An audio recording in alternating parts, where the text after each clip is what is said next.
Hello hi ನಮಸ್ತೆ welcome to the channel. ನಾನು ನಿಮ್ಮ ಪ್ರೀತಿಯ ಯೋಗಿತಾ ರಘು ಪೂಜಾರಿ. ಎಲ್ಲರೂ ಹೇಗಿದ್ದೀರಾ?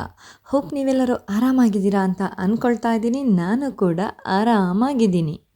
ನನ್ನ ಹಸ್ಬೆಂಡ್ ಊರಿಗೆ ಬಂದಿದ್ದರಿಂದ ದಿನಾಲೂ ಆಚೆ ಈಚೆ ತಿರುಗೋದೇ ಆಗಿತ್ತು. ಇವತ್ತು ಕೂಡ ಒಂದು ಫಂಕ್ಷನ್ ಇತ್ತು. ಫಂಕ್ಷನ್ ಮುಗಿಸಿ ನಾನು ನನ್ನ ಹಸ್ಬೆಂಡ್ ಆಗಿ ಅಣ್ಣ ಸೀದಾ ಹೋದದ್ದು ಮೂಡಬಿದ್ರೆಗೆ ಯಾಕೆ ಹೋದ್ವಿ ಅಂತ ಕೇಳೋದಾದರೆ, ನನ್ನ ಮಗಳಿಗೆ ಒಂದು ಸರ್ಪ್ರೈಸ್ ಗಿಫ್ಟ್ ಕೊಡುವ ಅಂತೇಳಿ. ಸರ್ಪ್ರೈಸ್ ಗಿಫ್ಟ್ ಏನು ಅಂತ ಕೇಳೋದಾದರೆ, ಅವಳಿಗೆ ಚಿಕ್ಕದಿನಿಂದನೇ ಕೇಳ್ತಾ ಇದ್ಲು, ನನಗೆ ಸೈಕಲ್ ತೆಗೆದುಕೊಡಿ ಅಮ್ಮ ಅಂತೇಳಿ. ನಾನು ಮಾತ್ರ ಇದುವರೆಗೂ ತೆಗೆದುಕೊಟ್ಟಿರಲಿಲ್ಲ. ಯಾಕೆ ಅಂತ ಹೇಳಿದರೆ, ಮಕ್ಕಳು ಕೇಳಿದ ಕೂಡಲೇ ನಾವು ಯಾವ ಸೊತ್ತನ್ನಾದರೂ ತೆಗೆದುಕೊಟ್ರೆ ಅದರ ಬೆಲೆ ಅವರಿಗೆ ಗೊತ್ತಾಗುವುದೇ ಇಲ್ಲ. ಹಾಗಾಗಿ ನಾನು ಅವಳಿಗೆ ಇದುವರೆಗೆ ಸೈಕಲ್ ತೆಗೆದುಕೊಟ್ಟಿರಲಿಲ್ಲ. ಅದಲ್ಲದೆ ನಾವು ಚಿಕ್ಕದನಿದ್ದಾಗ ನೀವು ಸೈಕಲ್ ತೆಗೆದುಕೊಟ್ರೆ ಉಂಟಲ್ಲ, ಅದನ್ನು 1 ವರ್ಷ ತಪ್ಪಿದರೆ 2 ವರ್ಷ ಮಾತ್ರ ಯೂಸ್ ಮಾಡ್ತಾರೆ. ನಂತರ ಅದು ಯೂಸ್ ಮಾಡಲಿಕ್ಕೆ ಆಗೋದಿಲ್ಲ, ಯಾಕಂದರೆ ಮಕ್ಕಳು ಬೆಳೀತಾ ಹೋಗ್ತಾರಲ್ಲ. ಹಾಗಾಗಿ ನಾನು ಅವಳಿಗೆ 5 ವರ್ಷ ಕಂಪ್ಲೀಟ್ ಆಗೋದಕ್ಕೂ ಮುಂಚೆ ಸೈಕಲ್ ಬಿಲ್ಕುಲ್ ತೆಗೆದು ಕೊಡೋದೇ ಇಲ್ಲ ಅಂಥೇಳಿ ಕೂರಿಸಿದ್ದು. ಬೇರೆ ಎಲ್ಲ ಇತ್ತು ಅವಳ ಹತ್ರ, ಬೈಕ್ ಆ ರೀತಿ ಎಲ್ಲ ಆಟ ಆಡಲಿಕ್ಕೆ ಇತ್ತು. ಬಟ್ ನಾನು ಸೈಕಲ್ ಮಾತ್ರ 5 ವರ್ಷಕ್ಕೆ ಮುಂಚೆ ತೆಗೆದು ಕೊಡೋದೇ ಇಲ್ಲ ಅಂಥೇಳಿ ಡಿಸೈಡ್ ಮಾಡಿ ಕೂತಿದ್ದೆ. ಈಗ ಅವಳಿಗೆ 5 ಇಯರ್ಸ್ ಕಂಪ್ಲೀಟ್ ಆಗಿದೆ. ಹಾಗಾಗಿ ಸೈಕಲ್ ಕೊಡಿಸುವ ಅಂಥೇಳಿ ಸೈಕಲ್ ಶಾಪಿಗೆ ಬಂದ್ವಿ. ಸೈಕಲ್ ಅಂತೂ ತುಂಬಾ ಚೆನ್ನಾಗಿತ್ತು. ಅದು ಕೂಡ ನಮ್ಮ ಸಂದೀಪಣ್ಣ ಸಜೆಸ್ಟ್ ಮಾಡಿದಂಥ ಅಂಗಡಿಗೆ ಹೋಗಿದ್ವಿ. ಹಾಗೆ ಅಲ್ಲಿ ಒಳ್ಳೊಳ್ಳೆ ಸೈಕಲ್ ಕೂಡ ಇತ್ತು. ನೋಡುವಾಗ ಯಾವುದನ್ನು ತೆಗೆಯುವುದು ಯಾವುದನ್ನು ಬಿಡುವುದು ಅಂತ ಕೂಡ ಅನಿಸ್ತಿತ್ತು. ಹಾಗೆ ನೋಡಿರಿ, ನಮ್ಮ ಗಣೇಶಣ್ಣ ಹಾಗೆ ನನ್ನ ಹಸ್ಬೆಂಡ್ ಇಬ್ಬರು ಕೂಡ ಸೇರಿ ಸೈಕಲನ್ನು ಚಾಯ್ಸ್ ಮಾಡ್ತಾ ಇದ್ದಾರೆ. ಹಾಗೆಯೇ ನಮಗೆ ಕನ್ಫ್ಯೂಸ್ ಕೂಡ ಆಗ್ತಾಯಿತ್ತು. ಮಗಳು 5 ವರ್ಷ ಆಯಿತು, ಬಟ್ ಅವಳು ಸ್ವಲ್ಪ ಶಾರ್ಟ್ ಇದ್ದದ್ರಿಂದ ಅವಳಿಗೆ ಈ ಸೈಕಲ್ನಲ್ಲಿ ಕಾಲು ಸಿಗುತ್ತಾ ಅನ್ನೋದೊಂದು ಕನ್ಫ್ಯೂಸ್ ಇತ್ತು. ನನ್ನ ಹಸ್ಬೆಂಡ್ ತುಂಬಾ ಚಿಕ್ಕ ಸೈಕಲ್ ಚಾಯ್ಸ್ ಮಾಡಿದರು, ಇದು ಅವಳಿಗೆ ಸರಿ ಆಗ್ತದೆ ಅಂತೇಳಿ. ಬಟ್ ನಾನು ಸ್ವಲ್ಪ ದೊಡ್ಡದನ್ನೇ ಚಾಯ್ಸ್ ಮಾಡಿದೆ. ಅದಕ್ಕೆ ಆ ಶಾಪ್ನ ಓನರ್ ಹೇಳಿದರು, ನೀವು ಮಗುವನ್ನೇ ಕರ್ಕೊಂಡು ಬಂದಿದ್ದರೆ ಕರೆಕ್ಟ್ ಆಗ್ತಾಯಿತ್ತು ಅವಳಿಗೆ ಅಂತೇಳಿ. ಬಟ್ ನಾವು ಅವಳಿಗೆ ಸರ್ಪ್ರೈಸ್ ಕೊಡೋದ್ರಿಂದ ನಾವು ಅವಳನ್ನು ಕರ್ಕೊಂಡು ಬರಲಿಲ್ಲ. ಫೈನಲಿ ನೋಡಿ, ಈ ಸೈಕಲ್ ಚಾಯ್ಸ್ ಆಗಿತ್ತು. ಅದನ್ನು ನನ್ನ ಹಸ್ಬೆಂಡ್ ಚಿಕ್ಕ ಮಕ್ಕಳಾಗಿ ಕೂತ್ಕೊಂಡು ಆಟ ಆಡ್ತಿದ್ದಾರೆ ಅಂತ ಹೇಳೋದಕ್ಕಿಂತ ಅದನ್ನು ಚೆಕ್ ಮಾಡ್ತಿದ್ದಾರೆ ಅಂತ ಕೂಡ ಹೇಳ್ಬೋದು ಅಂತ ಕಾಣಿಸ್ತದೆ. ಹಾಗೆಯೇ ನಾವು ಸೈಕಲೆಲ್ಲ ಪರ್ಚೇಸ್ ಮಾಡಿ ಮನೆಗೆ ಬರುವಷ್ಟೊತ್ತಿಗೆ ಮಗಳ ಬರ್ತ್ಡೇ ಉಂಟು ಅಂತ ಹೇಳಿದ್ನಲ್ವ, ಅದರ ಪ್ರಿಪ್ರೇಷನ್ ಕೂಡ ಸ್ಟಾರ್ಟ್ ಆಗಿತ್ತು. ನಾವು ಬರುವ ಮುಂಚೆಯೇ ಇಲ್ಲಿ ಸ್ವಲ್ಪ ಮಳೆ ಇದ್ದಿದ್ದರಿಂದ ಅಂಗಳಕ್ಕೆ ಶೀಟ್ ಹಾಕಿಸುವ ಅಂತೇಳಿ ಮಾತಾಡಿದ್ವಿ. ಹಾಗೆ ಅಂಗಳಕ್ಕೆ ಶೀಟ್ ಹಾಕಲಿಕ್ಕೆ ಜನ ಕೂಡ ಬಂದು ಕೆಲಸ ಕೂಡ ಸ್ಟಾರ್ಟ್ ಮಾಡಿದರು. ನಾವು ಬರುವಾಗ ಆಲ್ಮೋಸ್ಟ್ ನೋಡಿ ಇಷ್ಟು ಕೆಲಸ ಕೂಡ ಆಗಿತ್ತು. ಹಾಗೆಯೇ ಅವರು ಕೆಲಸ ಮಾಡುವಾಗ ನನಗೆ ಭಯ ಆಗ್ತಾಯಿತ್ತು, ಅವರು ಅಷ್ಟು ಎತ್ತರ ಹೋಗಿ ಹೇಗೆ ಕೆಲಸ ಮಾಡ್ತಾರಪ್ಪ, ಸ್ವಲ್ಪ ಮಿಸ್ ಆದರೂ ಕೂಡ ಕೆಳಗೆ ಬೀಳ್ತಾರಲ್ಲ ಅನ್ನೋ ಒಂದು ಭಯ ಕೂಡ ಆಗ್ತಾಯಿತ್ತು. ಹಾಗೆ ನನ್ನ ಹಸ್ಬೆಂಡಲ್ಲಿ ಕೂಡ ಕೇಳಿದೆ, ಅವರು ಹೇಗೆ ಆ ಥರ ಹೋಗ್ತಾರೆ ಅಂತ. ಅದಕ್ಕೆ ಅವರು ಹೇಳಿದರು, ಅದೆಲ್ಲ ಅವರನ್ನು ಯಾಕಿರ್ತದೆ, ನೀನು ಭಯ ಪಡುವಂಥ ಅಗತ್ಯ ಇಲ್ಲ ಅಂತೇಳಿ. ನೋಡಿ, ಅವರು ಸೀಟೆಲ್ಲ ಹಾಕಿ ಹೋದ ನಂತರ ನನ್ನ ಹಸ್ಬೆಂಡ್ನದು ಹಾಗೆ ನನ್ನ ಅಣ್ಣನದ್ದು ಕೆಲಸ ಸ್ಟಾರ್ಟ್ ಆಗಿದೆ. ಎಂತ ಅಂತ ಕೇಳೋದಾದರೆ, ಒಂದು ಲೈಟ್ ಫಿಕ್ಸ್ ಮಾಡ್ತಾಯಿದ್ರು. ಹಾಗೆಯೇ ಬಲೆ ಕಸ ಕೂಡ ಇತ್ತು, ಅದನ್ನು ಸ್ವಲ್ಪ ಕ್ಲೀನ್ ಮಾಡುವ ಅಂಥೇಳಿ ಕ್ಲೀನ್ ಕೂಡ ಮಾಡ್ತಾಯಿದ್ರು. ನಮ್ಮ ಗಣೇಶಣ್ಣ ಇದ್ದದ್ರಿಂದ ಉಂಟಲ್ಲ, ನನಗೆ ಯಾವ ಕೆಲಸ ಕೂಡ ಕಷ್ಟ ಅಂತ ಅನಿಸಲೇ ಇಲ್ಲ. ಯಾಕಂದರೆ ಪ್ರತಿ ಕೆಲಸದಲ್ಲೂ ನನ್ನ ಜೊತೆ ಸಾಥ್ ಕೊಟ್ಟದ್ದು ನಮ್ಮ ಗಣೇಶಣ್ಣನೇ ಅಂತ ಹೇಳ್ಬೋದು.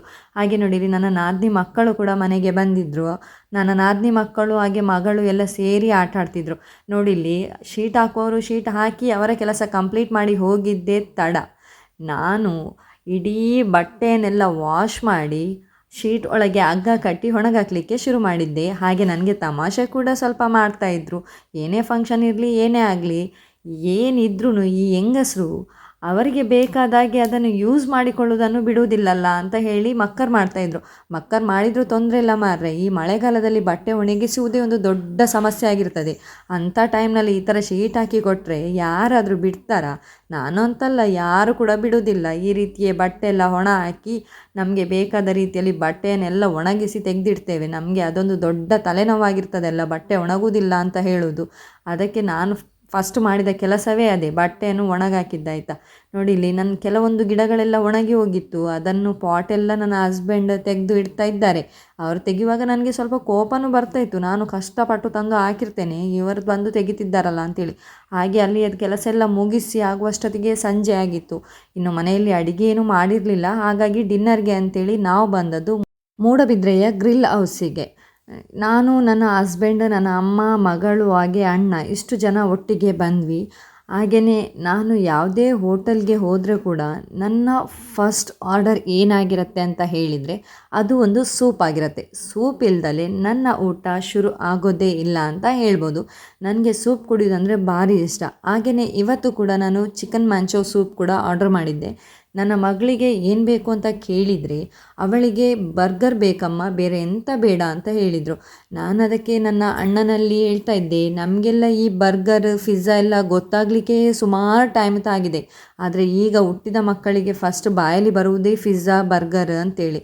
ಅಷ್ಟೊತ್ತಿಗೆ ನೋಡಿ ಇಲ್ಲಿ ನಾನು ಆರ್ಡ್ರ್ ಮಾಡಿದಂಥ ಸೂಪ್ ಕೂಡ ಬಂದಿತ್ತು. ಹಾಗೆಯೇ ನನ್ನ ಮಗಳಿಗೆ ಸೂಪ್ ಕುಡಿಲಿಕ್ಕೆ ಹೇಳಿದರೆ ಅವಳು ಸೂಪ್ ಕೂಡ ಕುಡಿಲಿಲ್ಲ. ಅವಳಿಗೆ ಬರ್ಗರ್ ಆರ್ಡ್ರ್ ಮಾಡಿದ್ವಿ ಅಲ್ಲ, ಅದು ಬರುವವರೆಗೆ ಕೂಡ ಕಾಯ್ತಾ ಕೂತಿದ್ಲು. ಹಾಗೆ ನಾವು ಸೂಪನ್ನು ಎಂಜಾಯ್ ಮಾಡ್ತಾ ಮರುದಿನದ ಪ್ರಿಪ್ರೇಷನ್ ಏನೇನಿದೆ ಅದರ ಬಗ್ಗೆ ಡಿಸ್ಕಷನ್ ಕೂಡ ಮಾಡ್ತಾ ಇದ್ವಿ. ನಮ್ಮ ಸೂಪ್ ಕುಡಿದು ಮುಗಿಯುವಷ್ಟೊತ್ತಿಗೆ ಪುನಃ ಫುಡ್ ಬಂತು. ಫುಡ್ ಏನು ಆರ್ಡ್ರ್ ಮಾಡಿದ್ವಿ ಅಂತ ಹೇಳಿದರೆ ಲೈಟ್ ಫುಡ್, ನೂಡಲ್ಸ್ ಆರ್ಡ್ರ್ ಮಾಡಿದ್ವಿ, ಚಿಕನ್ ನೂಡಲ್ಸ್ ಆರ್ಡ್ರ್ ಮಾಡಿದ್ವಿ. ಹಾಗೆಯೇ ಅದರ ಒಟ್ಟಿಗೆ ಚಿಕನ್ ಟಿಕ್ಕಾ ಕೂಡ ಆರ್ಡ್ರ್ ಮಾಡಿದ್ವಿ.